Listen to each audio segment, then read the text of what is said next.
and it is taxed on to the parents to do that. My child has services ranging from uh, physical therapy to occupational therapy to speech. And we have been tasked to be creative in that field and having to reimagine what that looks like in regards to services for our kids. And we have barely heard anything in regards to that. Um, and my child is in the District 75, so you can imagine I'm a little bit shocked to hear that there's supposed support for our kids when I have not seen any. I have had to recreate physical therapy in my home with bags of Goya beans.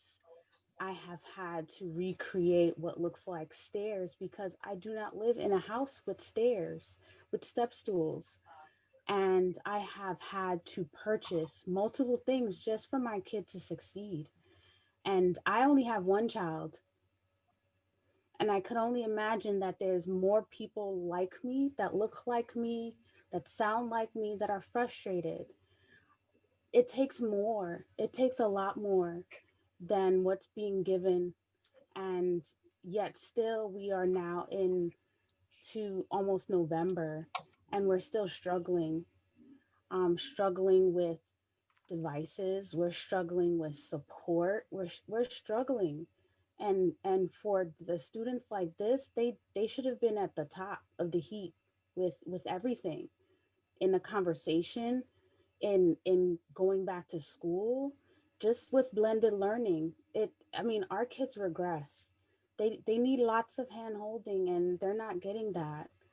And the parents that are supporting, they're just as frustrated, not having answers from administration, not having answers from teachers. They're not getting it. They're not even in forums like this. I mean, we show up to parent engagements and we get like a nugget, and it's not fair because we don't get anything from it. We walk away just as frustrated.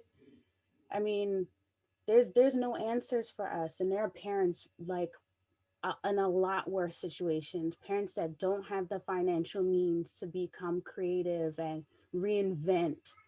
There are children in homeless shelters with special needs that don't have the devices, that are regressing. Can you imagine a 7-year old? My kid just turned 8, and years of progress went like that for him. And we're talking kids ranging from early intervention up until 21 and beyond. Like, kids are like, they need this.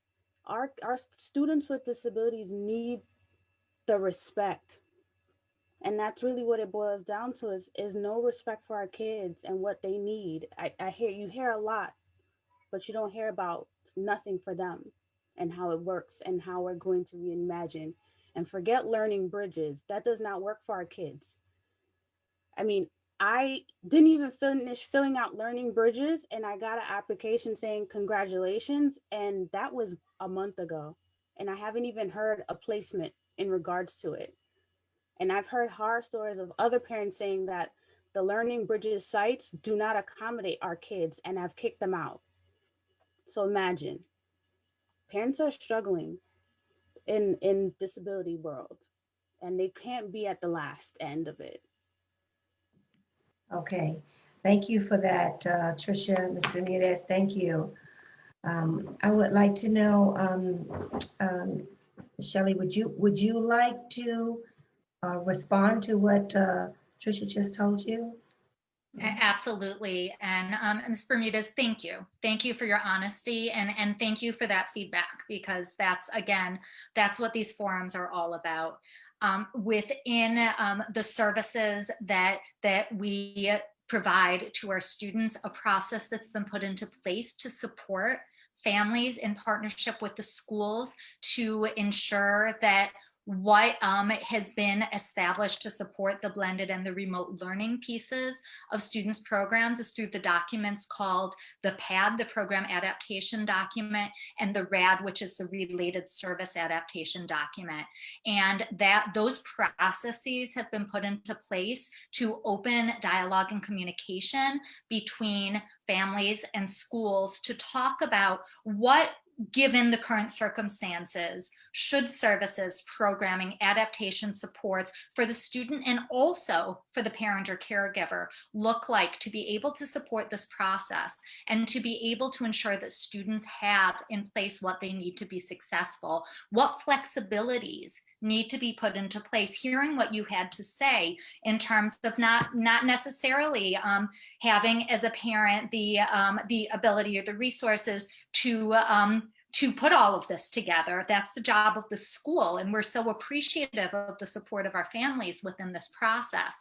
But these open dialogues should continue over the course of this process to talk about technology needs, if technology is still needed, or if technology is there, but there are needs in terms of training and support for that technology to be able to work with our families to be able to do so. In terms of related services, to work alongside the therapist to see the modeling of the strategies during some of those remote sessions, to be able to understand what the therapist is doing to generalize some of those skills into everyday tasks in the home. And also, if technology is difficult for the student themselves, and there might be other strategies and supports and materials that are necessary, what can the school help to provide to send into the home, to be able to suggest as everyday kitchen materials or everyday materials in the home that might be able to support learning. We want and we need this to be a partnership. But you're right, this is not something that parents should be expected to do by nature of us being in this situation. This is a circumstance where it is the school's responsibility to continue to dialogue with our families.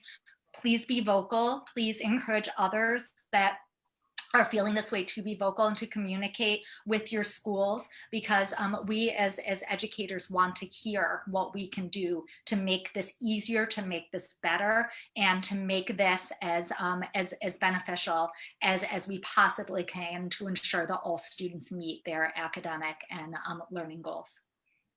Okay. May I respond? Senator Sanders is here. He's joined us.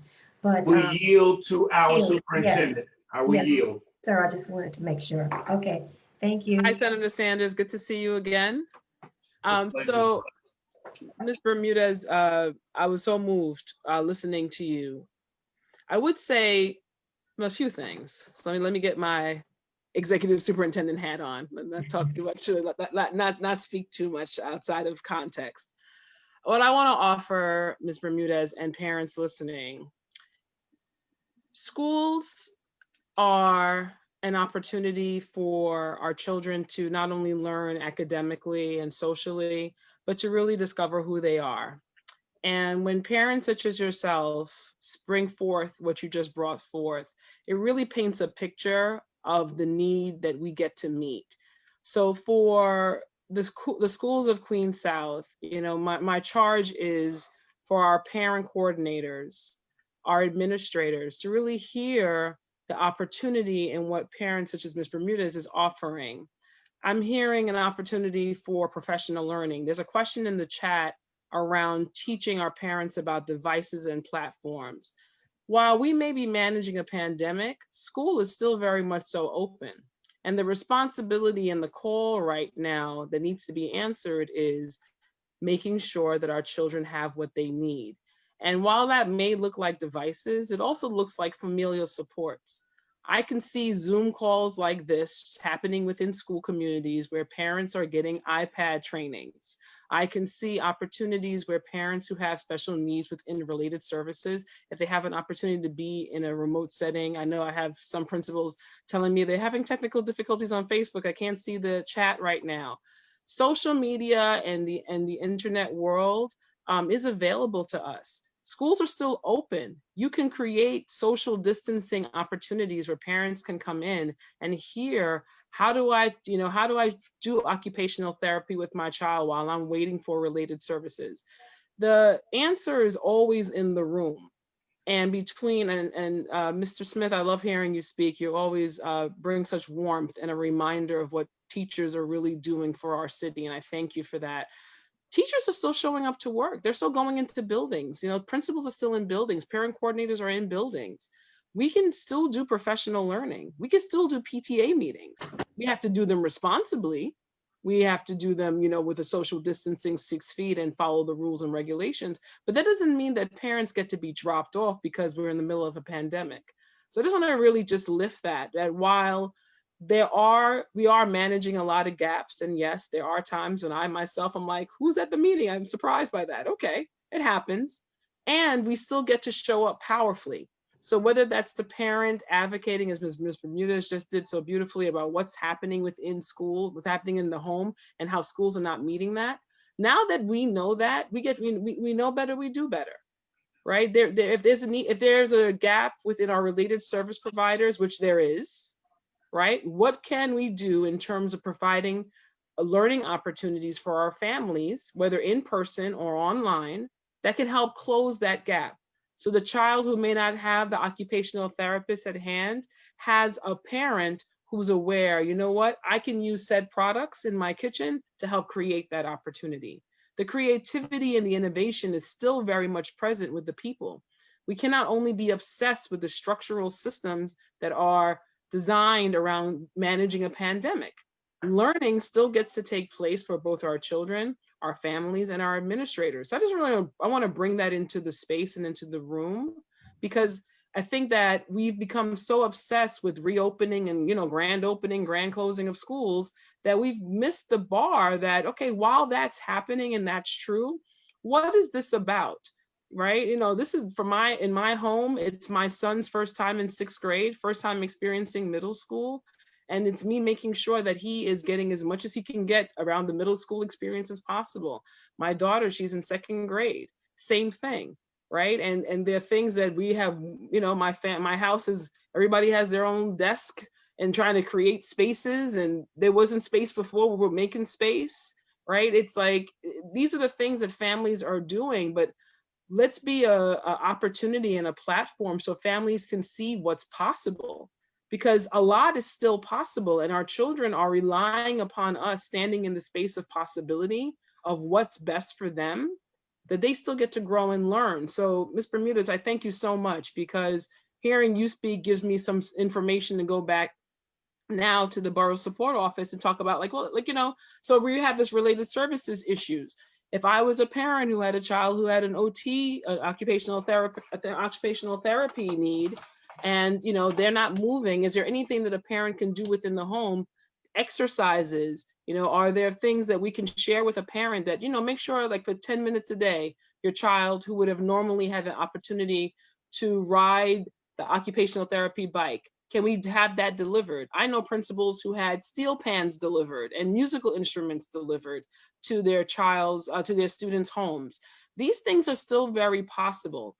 School is not just about what zone are you in and is your school opening today, or we heard a case. No, school is still about learning. And I really want to bring that back into the space. We are pushing in Queens South around instruction, definitely in accordance with your question, Ms. Squire, about the training around devices. One of my biggest concerns is, what if we have to go back to what we did in the spring? I would want to know that our teachers are even better at teaching online than they were 7 months ago. So giving teachers the training that they need so that they can show up more powerfully on Zoom or on Google Classrooms, and keeping our online learning community safe and secure from trolls. These are the things that are on my mind. So I just wanted to just share that. And thank you, Ms. George, for letting me pipe it. I know it was a D75 question, but I really wanted to just make that clear, that while we're managing, in my head, it's the structural and the operational pieces, but for all the educators who are listening, parent coordinators, there's a charge out here now around what type of professional learning opportunities are we offering to our children. I see William Cooper here from D27. I don't know, Will, if you wanted to chime in, 'cause I know that your district has done a lot of work with our parents. there's a charge out here now. Yes. Around Good what type evening. of professional learning opportunities Just are we bringing offering? greetings on behalf I of sound the good, whoever's listening to me.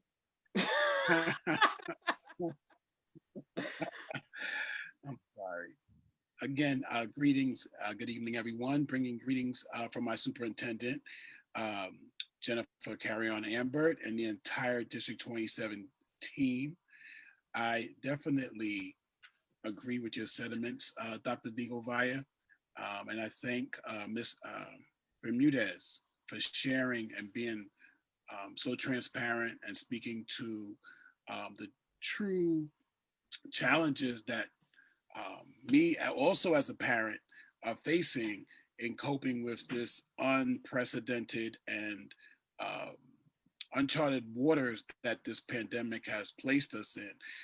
As a member of the District 27 team, what we have tried to do to assist our parents in coping with this crisis is provide office hours every week in the morning and in the evening to not only listen, not only be a speaking box for them, a listening for them to express their concerns, but also to provide them with specialists from the DOE who can provide different information relative to COVID testing, relative to how they can obtain laptops or iPads rather, if they're in need, relative to different online platforms that are available to them and their children, what they can do if they do not have access to a device, but still need for their child to participate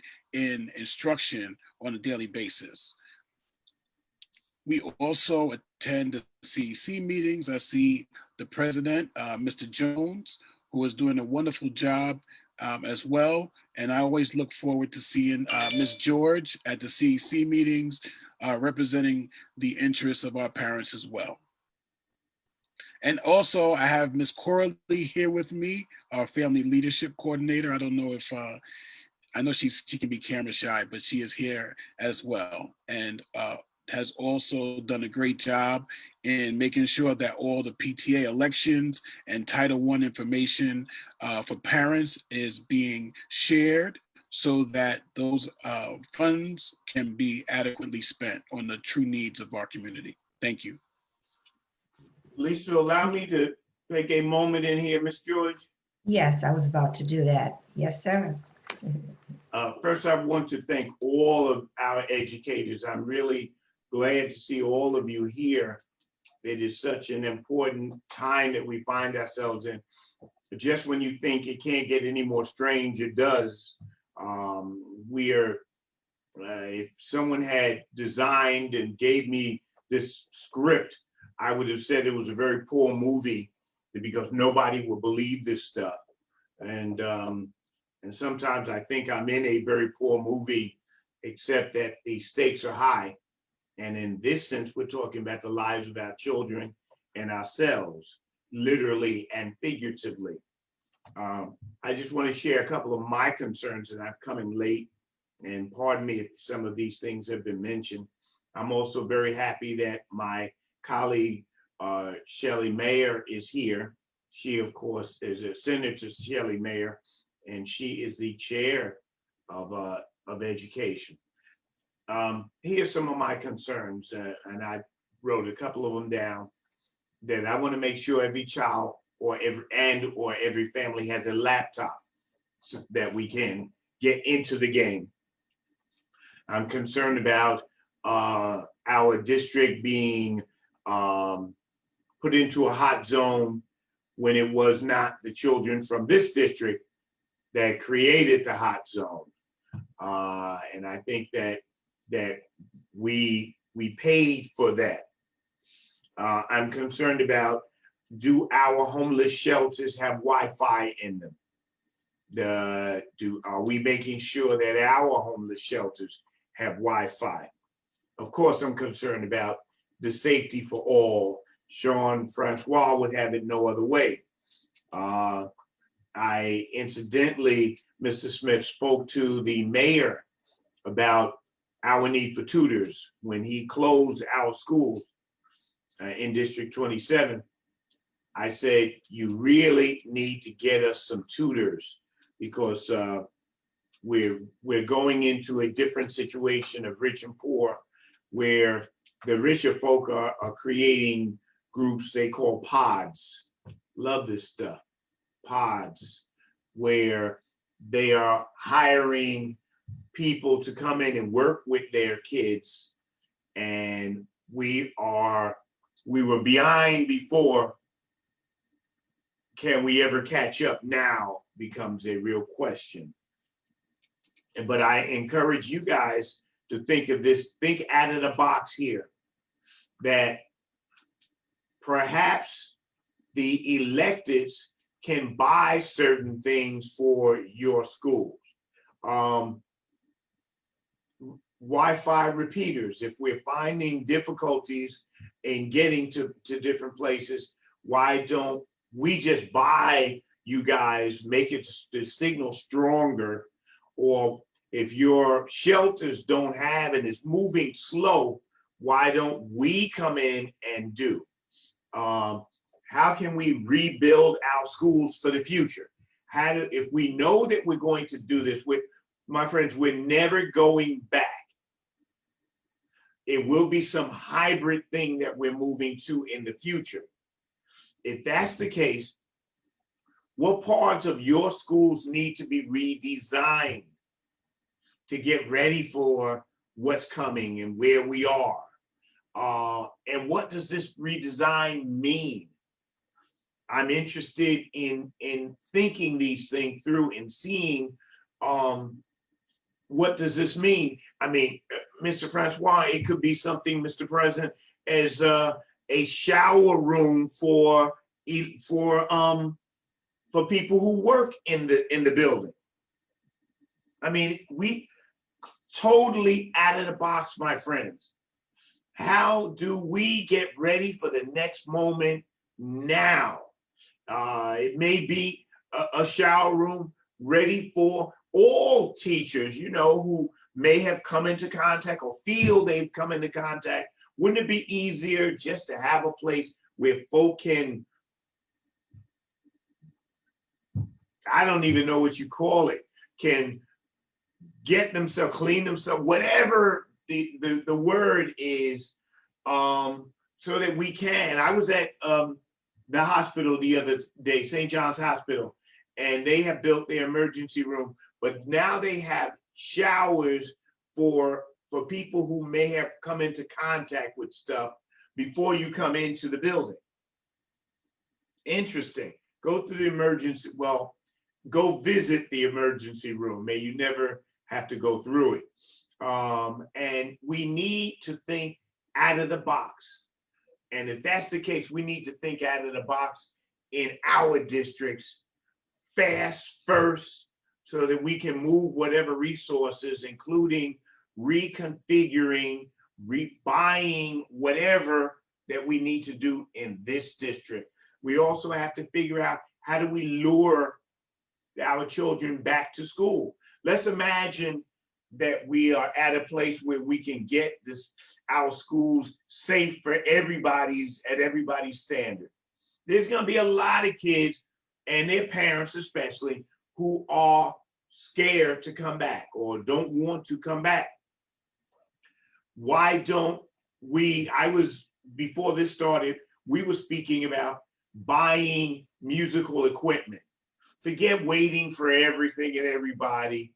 Why don't we just buy musical equipment for our schools, etc.? Now, we're still battling with the different agencies that want to tell us that musical equipment is, I don't know what they call it, but you should be thinking about your schools. How do we make our schools more attractive in the days to come? And how do we get our legislators, who we are more, I mean, you know, we're here, they're not. Whoever's not here with you, that's their fault. You should use the ones that are closest to you. How do you get them to pay for this?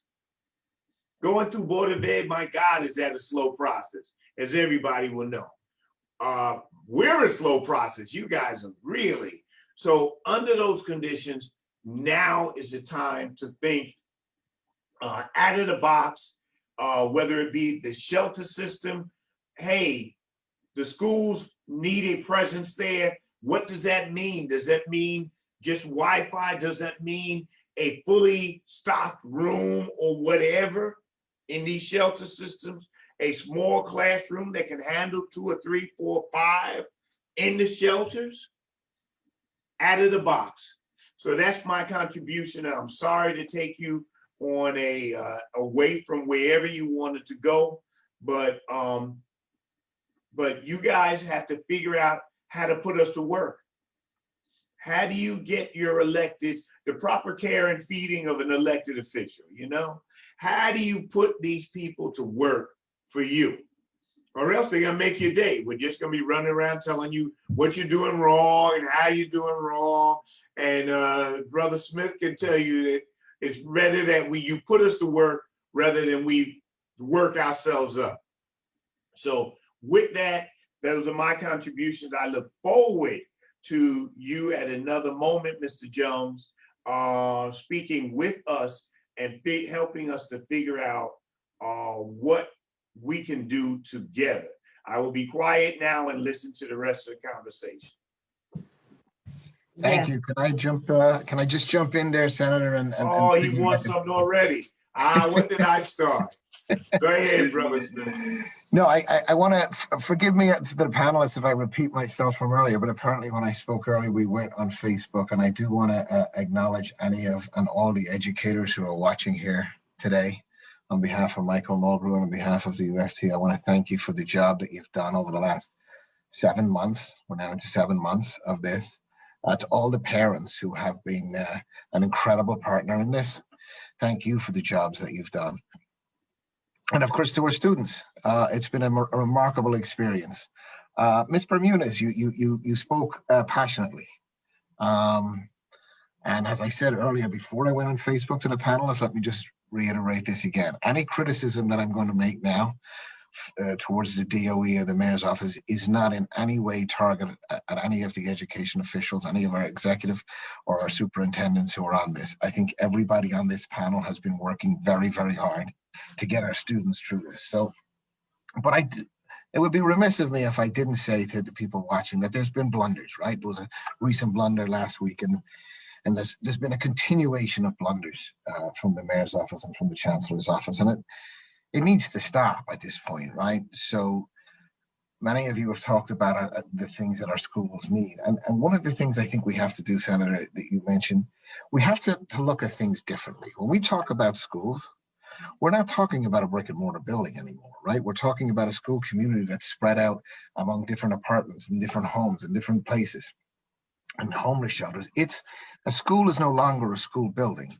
And Ms. Bermudez and all the parents and guardians like her shouldn't have to be using household appliances to do the occupational therapy for their students. That shouldn't happen.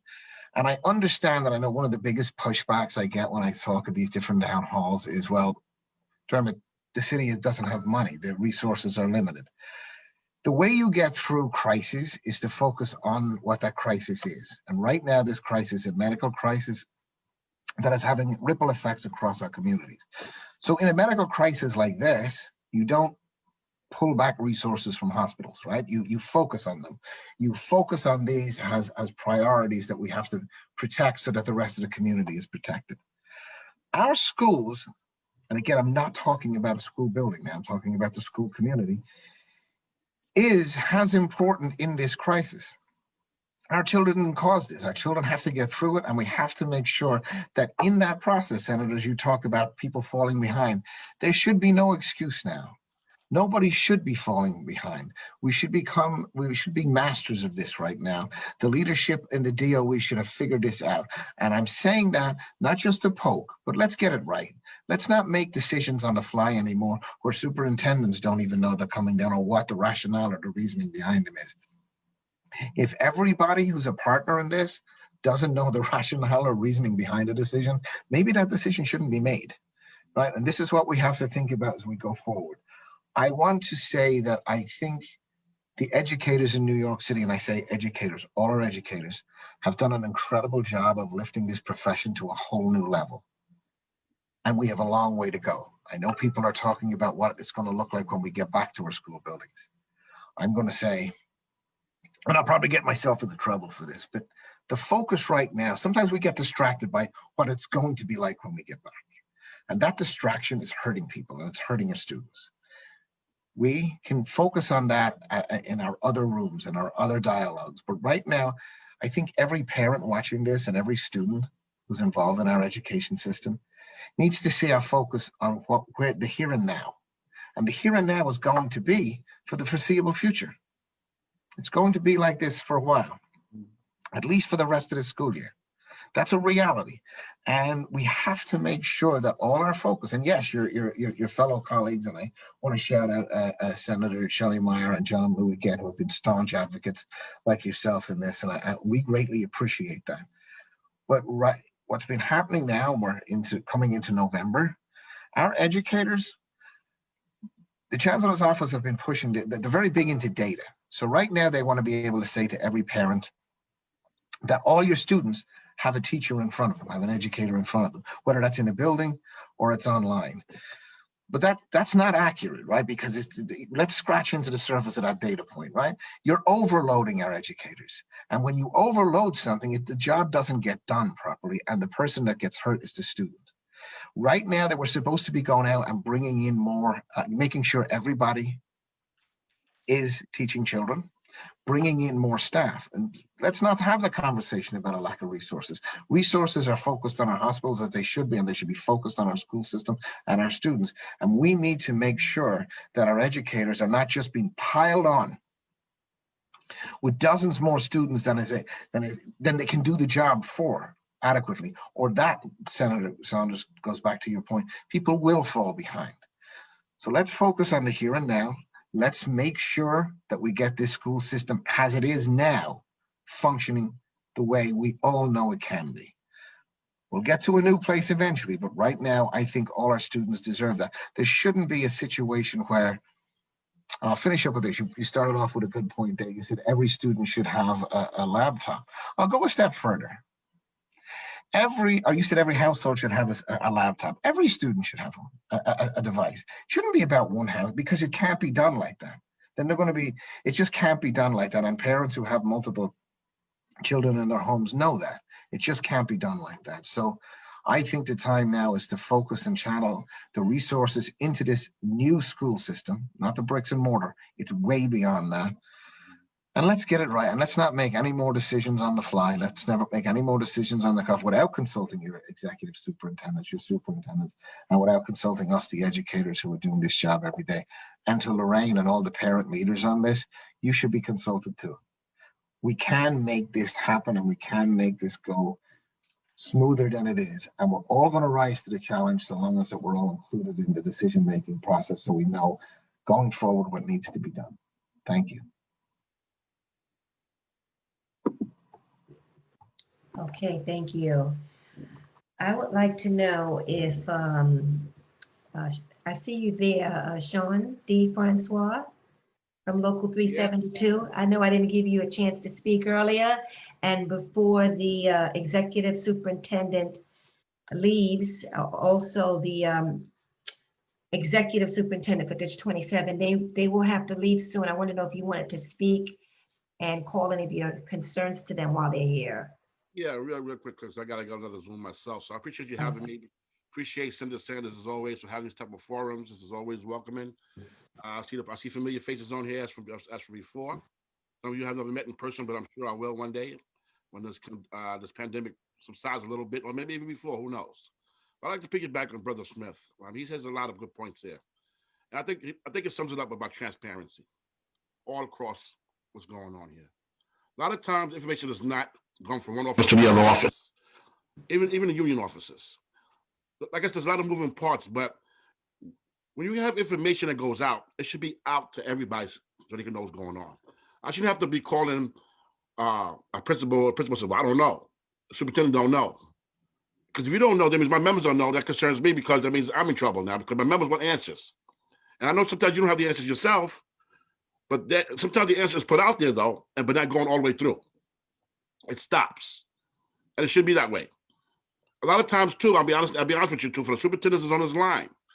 I'm going to let everybody's feet to the fire. A lot of times these memos that go out to the principals, every principal don't adhere to it.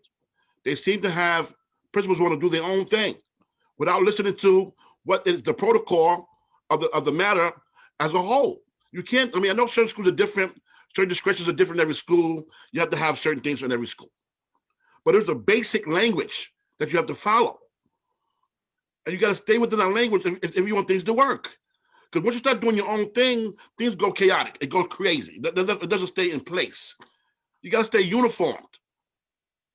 And use discretion, yes, but uniformity is very important. So everything here today, guys, is safety. And I believe the safety is not concerning the way it should be.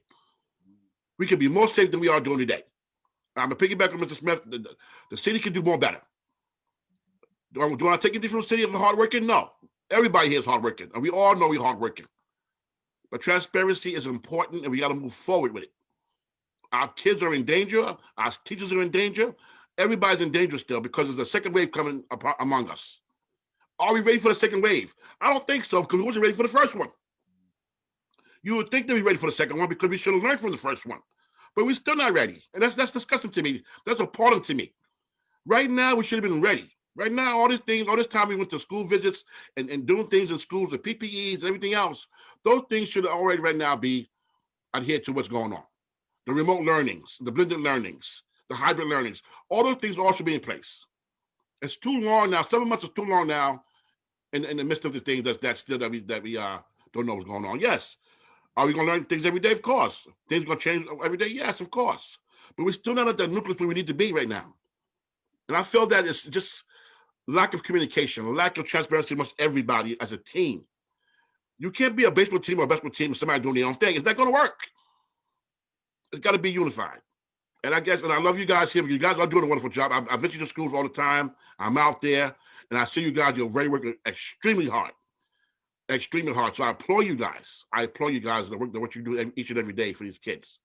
But I feel that we need to come together with more transparency, more teamwork, more togetherness, so we can make it happen. Because it's all about what?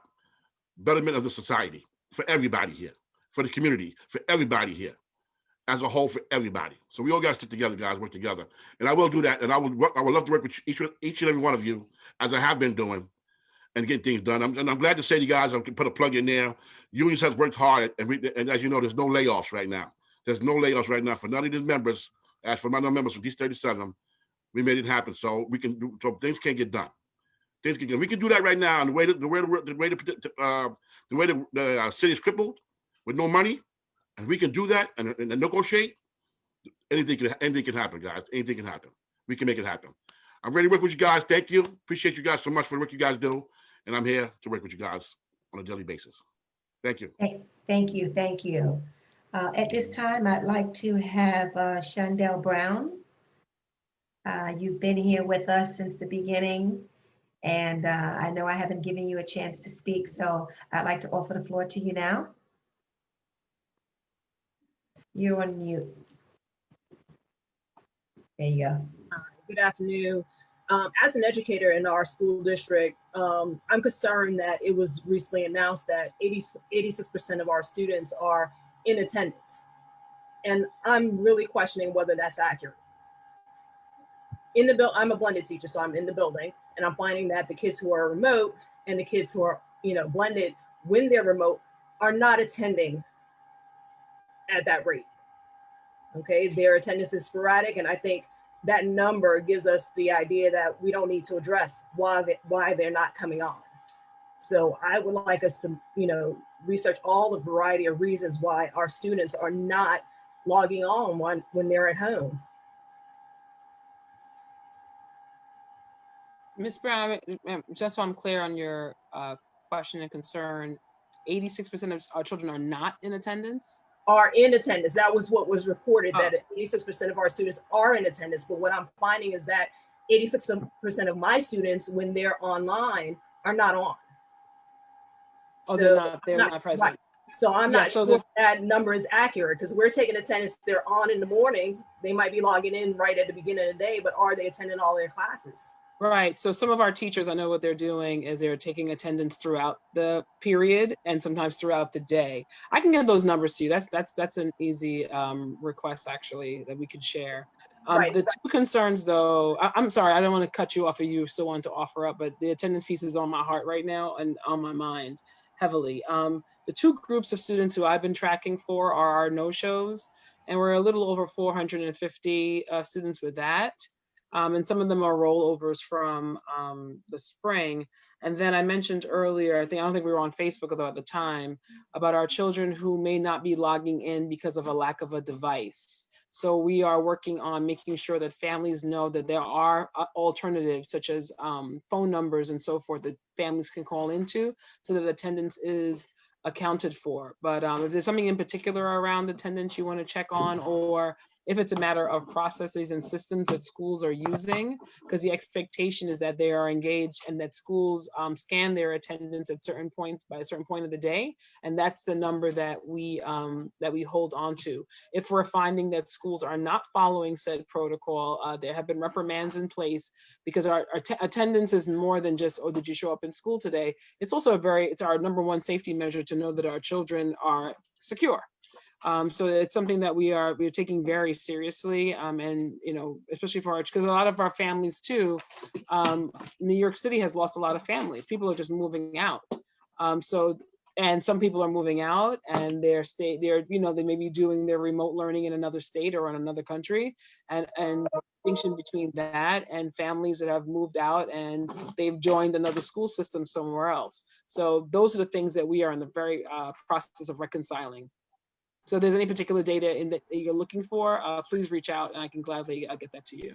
Right. And I want to be clear, it's not that I'm looking for data when I'm seeing, in the school building, we're actually there, is that I have a class that I'm seeing them in person on Thursday and Friday.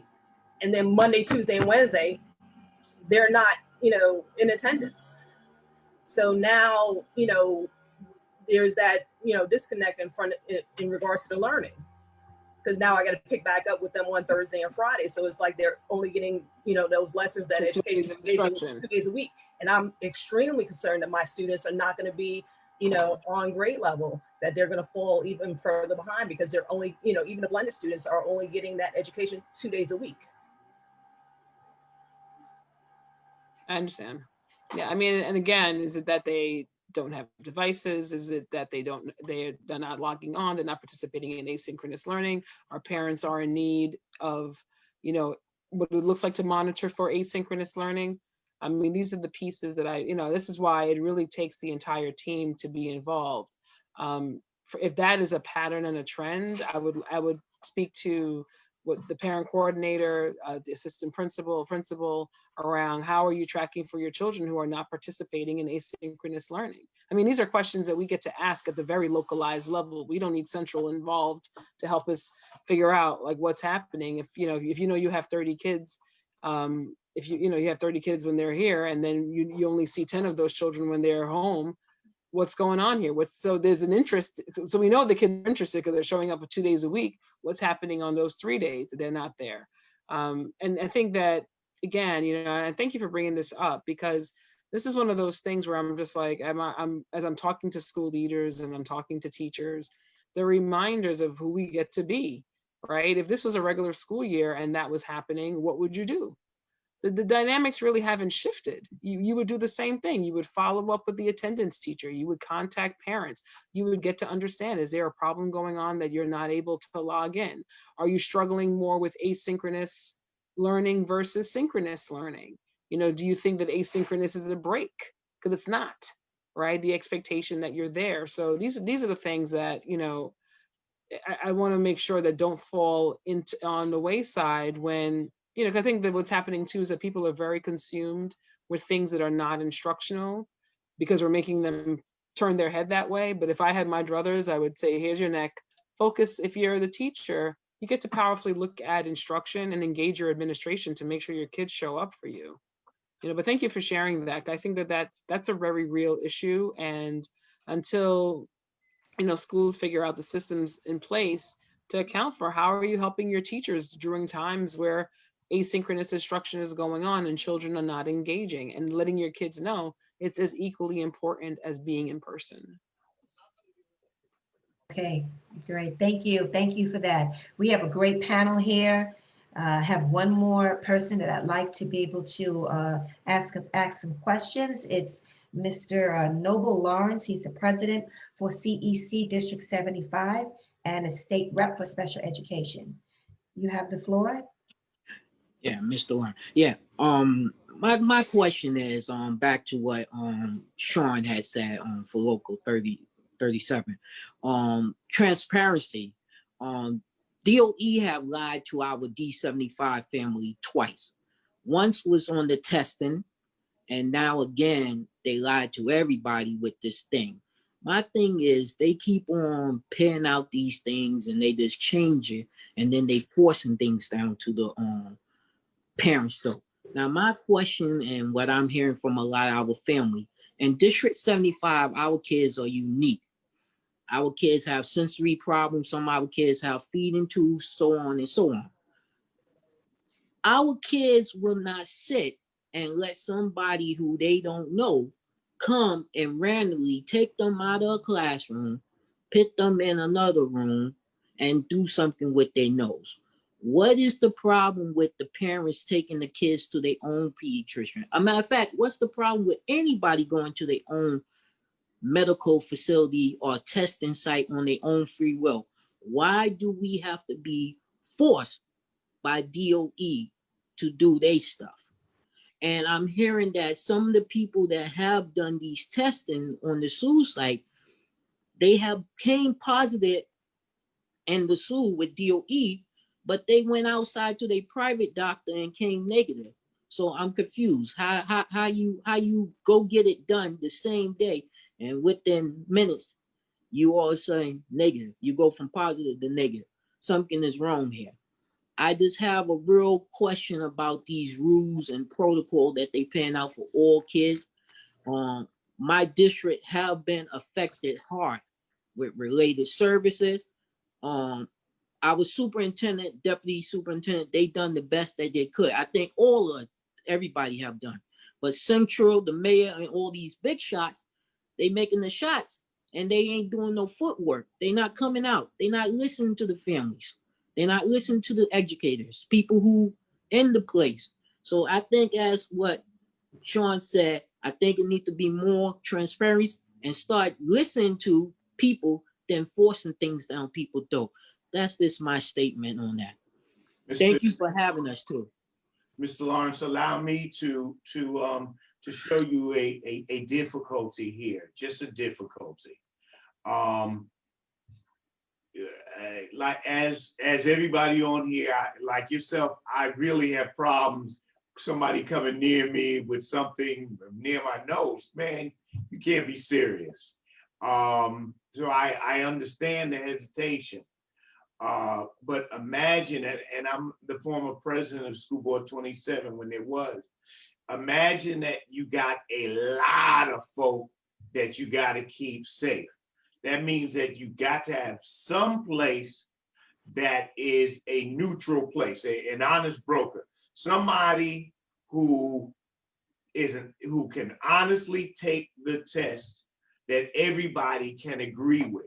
Now, I don't believe that anybody should wield any child out of a classroom without their parent, without stuff. I don't know the particulars. So I'm not going to speak on. If that's what's happening, then I encourage all of us to rethink this.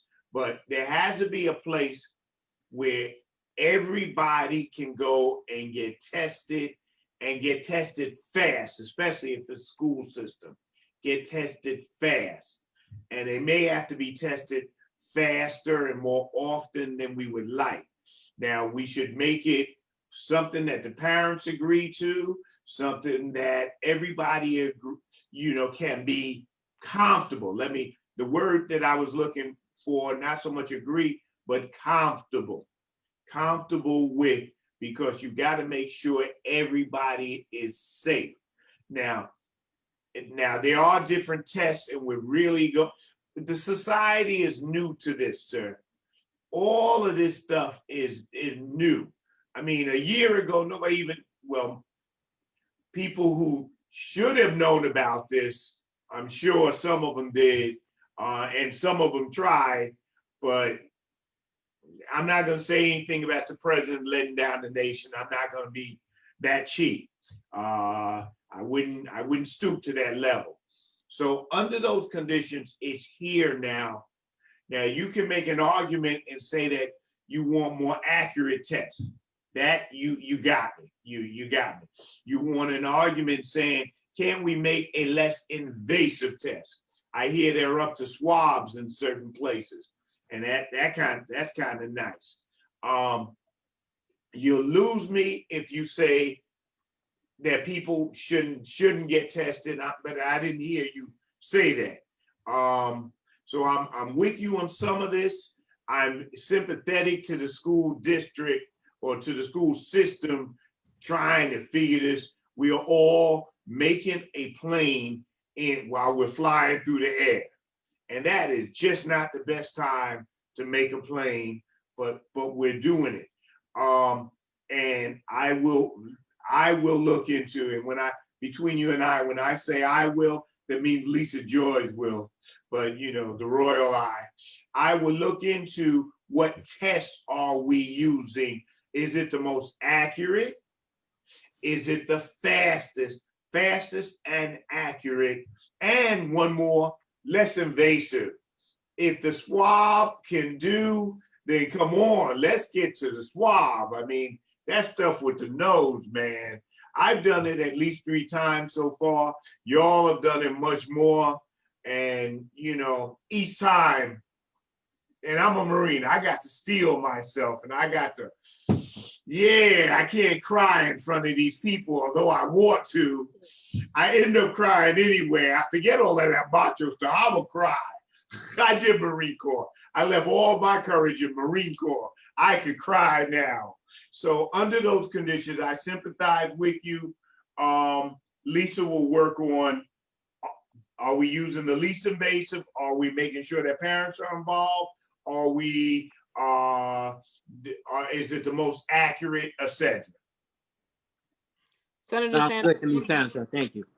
I want to just follow through on what you just said there. So one, I want to say thank you so much. I always enjoy participating in your forums, Senator Sanders. It's always great to hear the different constituents come together. So thank you so much for that. In relation to the last comment made about the testing in schools, you hit the nail on the head, Senator Sanders, so I won't repeat what you said there, but I do want to just remind families there are consent forms that you are able to fill out, that you are able to say yay or nay on. Those consent forms are kept at the school. And children and staff members, of course, like they are able to be tested within the school. They do not use the long swabs on our children. They use the shorter ones. D75, I don't believe, you know, and Ms. Kleinberg, you probably can give more insight there. I don't believe they started just yet in D75. No, they haven't started, right? I heard that it was coming, but not yet begun. But in our non-D75 schools, they have.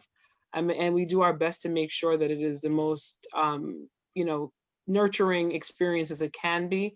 But note that it is not the same. If you're an adult who's had the COVID test, it's not that one. It's not that one for our children. It's not. It's a shorter swab, and it's only given if the parent has consented it to be given, and it's checked and double checked, and because that is not a mistake that I'm interested in seeing happen in Queens South. I've really been really strict about that one. Please make sure that you have the consent form, and even if families are on remote, the request is that we have that on file, so we know that what the parent's stance is in regards to having their child tested, and it really is a safety measure. We want to know who is in schools. With folks who are in the yellow zone, I know that there's been the weekly check-in around the random testing, and that is because it's the zone. And if once the color of the zone changes, this is all, remember, we're bringing people together into a space, and we just want to make sure that everybody in the space is well. We have had a few schools not in Queens South, that where the random testing showed up and boom, it was tested positive and we had to close for the 24 or 48 hours. So it is helping keep us safe. And and while there have been numbers, our numbers haven't been egregiously high. And it's methods like these that are helping us keep our numbers lower. So with that, I just want to say thank you all so much.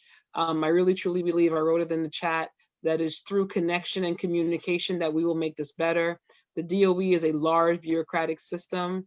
You know, I remember years ago when I was a science teacher, I had the opportunity to visit the Amazon rainforest, and it was an amazing trip. And I remember it pouring rain, and I'm on the floor of the rainforest walking around, and it was pouring like thunder. You're hearing the rain pour, you're hearing the rain pour, but the layers of the rainforest were so thick that we didn't get wet until about a good hour later. And sometimes the DOE can be like the rainforest. There's a lot of beauty and a lot of interesting, amazing possibilities that happen within it, but it takes some time for the rain to hit. But I'm one of the people who you can rely on to be an ally in this work. Once you connect with me and you let me know what's going on, I'm at the table, I'm in those conversations, and I take my seat at the table very seriously, because I really believe in order to impact the system, you have to be in it. So while it can be a wild and crazy ride, I've got the seatbelt for it. And I thank you so much for the time and this opportunity. And I look forward to the next one, and may we become clearer and kinder as we go through this process. Everyone be safe and be well. Thank you so much, Dr. Cooper, for joining in from District 27. I appreciate your presence. And everyone be safe and be well. Take care. Thank you so much. Thank you. Thank you. May I just add on as well? I'm so Yes. sorry, just very briefly. I was calling you next. You have thank you. I just did want to thank Mr. Lawrence for his advocacy in the point that you made regarding wanting to bring to the table the very specialized and the very diverse needs of the students within our District 75 programs. You and other parent leaders have really paved the groundwork for guiding the policy. And as you know, and as had been said by Dr. DeGovia, District 75 students have not yet undergone the random testing, because there has been so much to hear from our parents and from our leaders in terms of what considerations need to be kept in mind as those decisions are being finalized. So please know, Mr. Lawrence, and I thank you from the bottom of my heart, and as do all of the parents that are speaking for the needs of their students and for the needs of our community. It's that advocacy is how we guide practice and how we pave the way for what's going to meet the needs of our students and all of the members of our community. So thank you for that. Thank you. Thank you. At this time, is there anyone that has a question on the panel that they didn't get a chance to ask that you would like to call up now before I take a few questions from the comments area? I just want to, if I can just say, Sure. Just piggyback on the last comments that were made. And I want to thank the executive superintendent. I think she left. She's always a pleasure to be on the panel with. She speaks eloquently and calmly. And that's one of the things on the testing that I think is important. I'm a parent myself, and sometimes we don't like to be told that something has to be done. We get defensive with our children.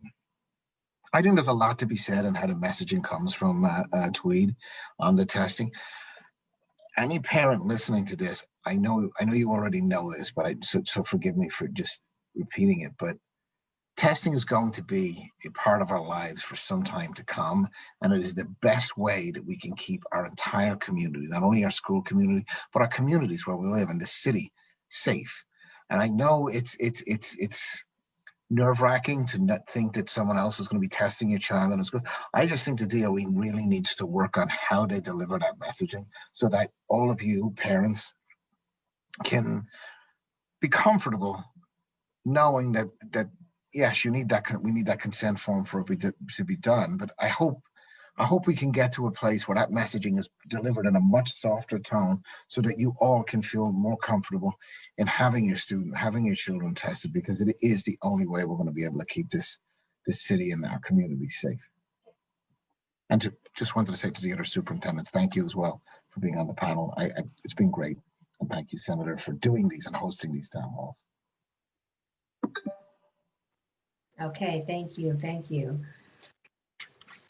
I see that we have a couple of more minutes left, and I have a few questions here from some parents online that I'd like to just pose to someone on the panel to see if they can possibly respond to one of these parents' concerns. So one of the parents wanted to know, is Far Rockaway still in the red zone? We can answer that. The areas in Far Rockaway that was in the red zone, they're out of the red zone now. That was from Miss Doherty. We have some questions here for the executive superintendent, but I believe she left. She's asking about the parent food stamp program for the kids that she still did not receive hers. I would ask her to please contact our office so we can work with her to see if we can make sure that they get that. I'm just going through these questions here. The next question I have is for D75. Special needs children, this is something we spoke about. Special needs children have a hard time staying focused and sitting still. What accommodations are going to be made for home-related services? Do you have any of those things in the lined up for students and for parents? Are you having discussions about this? Yes, thank you for that question. Those are ongoing conversations. These are the conversations that all of our related service supervisors are having with their teams. These are the conversations that schools are having between teachers and related service providers to make sure that they have in place what students need to be successful. And these are the conversations that we are expecting school teams to be having with families each and every day, because there are specialized needs for our students. Yes, this does need to look very different for each and every learner. And that's a partnership of looking at the students' assessments, looking at the students' IEP goals, looking at what has worked for them in the past and what areas have been difficult for each and every student to be able to come up with an individualized plan. I had referenced the related service adaptations document that's created for every student to really look at the entire program, whether the student is coming into school someday for blended learning, whether the student is learning fully remotely at home. What does the day look like? Which portions of the day are easier for the student? Which portions are more difficult? Where is the student able to work with higher levels of independence, and where might they not be able to be? One of what we call the silver linings of the situation that we're in right now is the school and the home have become one in so many ways, because we're not only looking at how a student learns in the classroom that they then might carry over to work with the family in the home, but the classroom has no walls anymore. The classroom is the home, the classroom is the school, and everything in between. So looking at the full picture of what each student needs to be able to focus, to have access to materials, to supports, to communication across all aspects of their day for both their academic learning and their therapy sessions is what we as schools are charged with making sure is in place for the students. So it's a highly individualized process with this situation of remote learning and with the different environments that we have in place.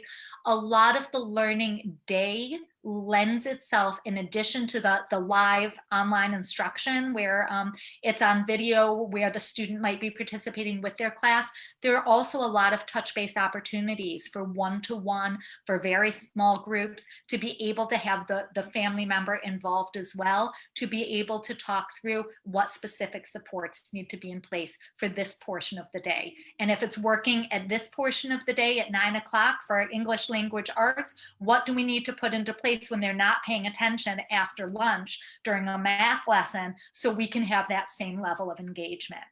That's what we do. That's the charge of us, of school leaders and school educators, to make sure that we figure that out for each and every student alongside the family. It was Dr. DeGorvia was talking about the professional learning and the professional development that we are charged with making sure we have in place for our educators to do just that. And that's something that we're committed to continuing to do, to ensure that we're meeting those highly specialized needs for every student. Thank you. Okay. Thank you. I see we have about 15 minutes left, and I do want to give everyone a chance to just close out. I'm going to take one more question, and this question is for Dr. Patsy Squire of the National Sorority of Phi Delta Kappa Inc. Are you still with us? Yes, I am. Thank you. Okay, let me read this question for you. It says, with the mention of professional learning and teacher support, as we are in these different modes of learning, can you share how the organization supports teachers, school staff, and parents? Yes, thank you. I am proud to be the executive director of the National Sorority of Phi Delta Kappa for the Eastern region, and our region covers from the states of Connecticut down to the state of North Carolina. And of course, I live in North Carolina. In our organization, we have programs such as Teacher-Rama, where we offer opportunities for teachers and parents to attend training sessions, professional development. Matter of fact, my local chapter, which is in Winston-Salem, North Carolina, we have a session coming up, and the title of that session is Autism. We also have on our national website, it's called e-learning. If you go to our national website, www.nspdk.org, you will find our e-learning academy, which has lots of activities and resources for parents and teachers. So we have quite a few opportunities to train teachers, to mentor teachers, and to offer informational sessions for parents. Thank you. Okay, thank you. Before we go to upcoming events and close out, I just want to know, is there any panelists here that would like to say anything else to our audience before we go? A lot's been discussed today. We've covered a lot of areas, and I just want to give everyone a chance to have a final thought. I would just like to add that in the state of North Carolina, we do have some different activities. We have been thinking outside of the box. School started for us back on August the 27th. We were able to provide school buses in some of our most neediest neighborhoods. The school buses were equipped with Wi-Fi. They were parked at different recreation centers. We hired retired teachers to work with at least 10 students at these recreation centers. So we have really been thinking outside of the box when it comes to continuously educating our children, whether they're in school or out of school. As you all, I heard someone say that you all provided packets for some of the students. Well, these packets would have been put on those school buses, and parents would have been able to come to those school buses and pick up those packets. We also, parent training. I am a foster parent, and I just want you to know, when school first started, I had the hardest time because my high school student was sharing with me that he had submitted his assignments, and we were going back and forth where we couldn't figure out if assignments were submitted. The school did a very good job of putting all this information on the school website.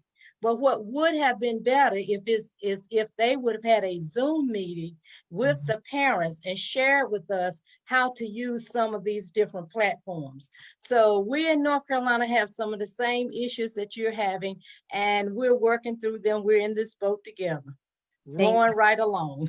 Thank you, thank you. Ms. Bermudez? I mean, I just want to make sure that we don't forget the parent voice. And I think a lot of that gets lost in all getting out all the information and putting it out there, and then parents get lost at the wayside. I mean, especially for us parents with students with disabilities, we can't just put the kid in front of the computer or the iPad and walk away. We're right in it with them. So making sure that the communication stays constant with the parents is most vital, because the students won't succeed if the parents have no idea how or where or what, and keeping us abreast. And I feel like I have been one of those parents to make sure that I keep the communication alive. But if I don't know what questions to ask, then how do I get an answer in order to help my child? And then, kind of parent training. I mean, that definitely helps. And I love that idea of being able to train parents on their child services, because I mean, I've mastered PT, but OT, for the life of me, I cannot get it. And it would be helpful to have or give the parents those types of tools, um, to help their child succeed, because we're all in it together. I mean, I can't do this. I'm an accountant. I'm not a teacher, and I don't want to be a teacher. Um, and I want to be able to be a part of it as much as possible. I don't want anybody's job, but I do want to help. So having parents be able to have that tool to get it done. So I appreciate everybody. Thank you so much. Thank Okay, you. I would just like Want to to get in, Lorraine? Ms. yes, I would like Bridges? Um, first of all, I am a parent leader. The Queens Community Parent Teacher Student Association. We are actually the only unit of New York State and National PTA in New York City. And I am a former president of the President's Council for District 29, former CPAC co-chair, and our advocacy is trying to help the parents. So we are here, and because we have the connection with New York State and National PTA, when we charted 11 years ago, the purpose was so that as parents leave the system, okay, you still have an opportunity to connect with experienced parents, okay, and in the community. Because what we have to really do as we move forward, we have to recognize that, like Dermot has said and everybody said, we have to reimagine schools because it's not any longer in the buildings. So we really have to be about in the community to help one another. And that's why we chartered a community PTA many years ago, because when we were parent leaders, okay, our children are a little bit grown now. They're not totally out of the, the system too far. We noticed that, when, we need to be there to help the parents come in behind us, okay, and support in the community, because as we transition out, a school is a part of a community. So what we do and what we will be looking to do and support is to help with advocacy training. We go up to Albany, we lobby, we have all kinds of resources that we look forward to working with Senator Sanders, UFT. We partnered with UFT when we charted many years ago.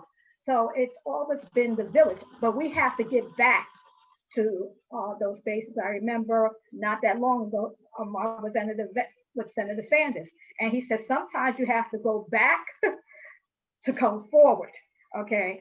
And we have to go back to the roots, and the roots was helping people on the ground. And like I said, being where, parents are, because we're not going to be in the buildings as much anymore. Okay, so we have to find creative ways to help our families, help their students. And I'm letting you know, as the Queens Community PTSA, we are here. Dermot will tell you, we have been out there, as parent leaders. I still am very much involved in schools.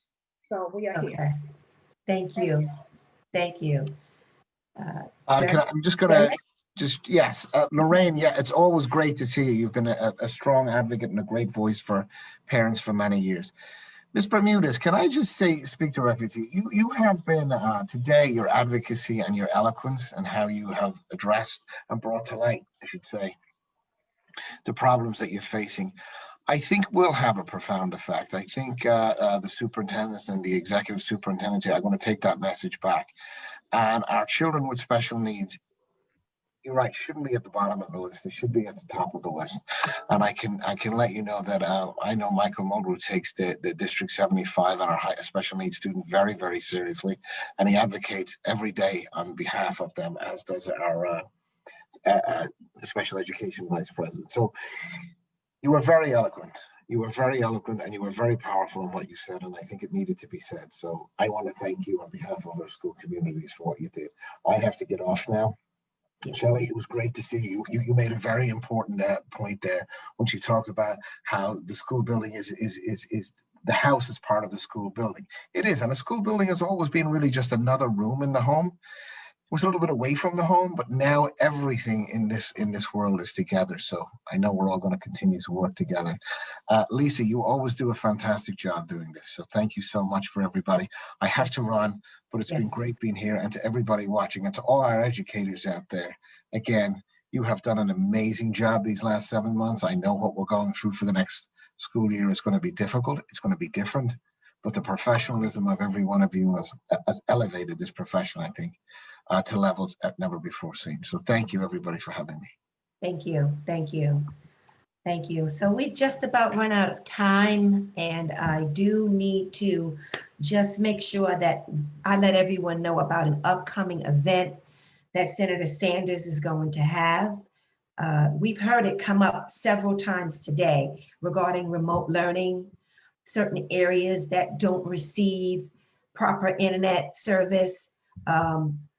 We're going to be addressing the digital divide.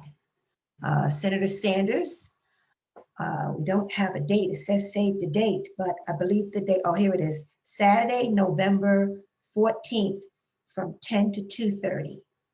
Saturday, November 14th from 10 a.m. to 2:30, we will have a discussion, a virtual discussion regarding breaking through the digital divide in Southeast Queens.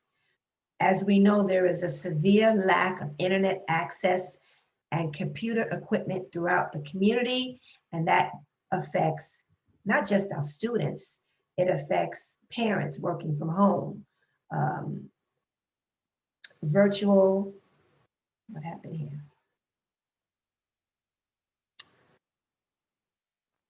Virtual telehealth communications with the family and friends. We must address these issues before they worsen. I was just reading what we had on the screen. So in closing, I'd like to thank everyone for your time. Thank you for joining us. If you have any questions that did not get answered today, or you think about something after this Zoom is finished, please feel free to contact Senator Sanders' office. I'll say our number and I'll also put it in the comments area. You can reach Senator Sanders' office at 718-523-3069. My name is Lisa George. I am the education liaison for Senator Sanders. I'm also the office manager. You can email me at lgeorge@nysenate.gov, and I'll make sure I'll put that information in the comments. Thank you, everyone. God bless and have a good evening.